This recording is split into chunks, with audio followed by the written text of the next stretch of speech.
So snare drum is a little bit different than all the rest of the drums. With the top head, if you're starting from a completely loosened point with all of these totally loose, like this, you would first start by getting them all finger tight all the way around. That gives you a decent starting point. Then you're going to start tightening equal tension, maybe 2 or 3 turns all the way around like that, going across. Some people say that doesn't make any difference. I don't know, I still have it stuck in my head that it does. And then for the most part you're going to go really tight on a snare drum. Like so tight that you're going to feel it's going to be a little bit hard to turn even. You can take these heads up pretty tight tension without breaking them.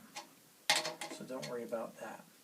Okay, so that's the top head. And you'll get a nice, you should get a pretty nice focused tone out of that.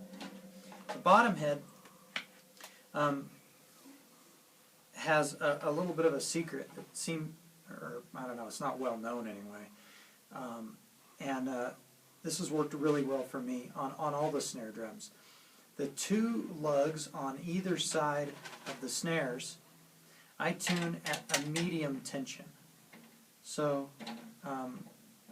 in this case, that's totally loose, and maybe it's like a full turn and a half, 1.5 turns.